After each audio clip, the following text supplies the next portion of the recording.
Bien-aimés du Christ, loué soit Jésus-Christ. Ce 13e dimanche du temps ordinaire, l'Église catholique nous propose comme texte le livre des rois, au chapitre 4, le psaume 88, la lettre de Saint Paul aux Romains au chapitre 6 et l'Évangile selon Saint Matthieu au chapitre 10, 37 à 42. La voix du Seigneur aujourd'hui, une réflexion proposée par le jésuite Jean Améglé. Le thème de notre méditation est « Aimer Dieu au-delà des promesses et récompenses ». Le proverbe africain déclare « Le cœur n'est pas un robinet d'amour que l'on ouvre quand on a envie, mais c'est un fleuve. Si cela s'arrête, c'est qu'il n'y a plus rien à la source. » En d'autres mots, la promesse d'amour de Dieu pour toi et pour moi est inébranlable. C'est en ce sens que le psalmiste chante sans fin l'amour du Seigneur. Il insiste, c'est un amour bâti pour toujours. La fidélité du Seigneur est plus stable que les cieux. Dans le passage du livre des rois, la fidélité du Seigneur se manifeste à travers la promesse d'un enfant à une femme stérile qui accueille le prophète Élisée dans la ville de Sunam.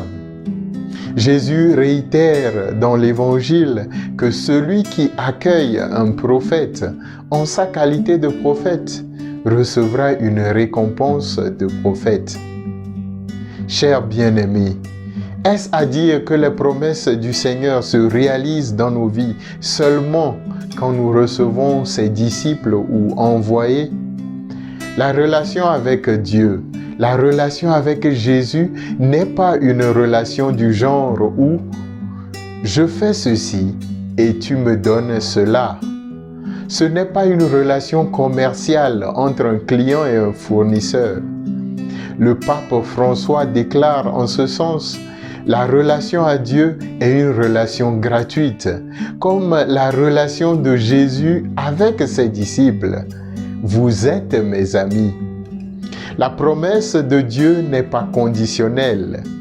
Elle n'est pas liée aux dons que je fais à l'Église, au nombre de messes ou de confessions que je participe.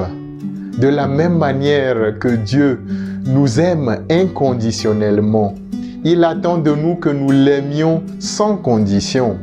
Il ne faudrait donc pas attendre que toute ma famille soit en bonne santé, que mes affaires et mes projets marchent, que mon couple vit dans le bonheur, que la maladie qui me trouble durant des années disparaisse pour enfin témoigner de l'amour de Dieu pour moi.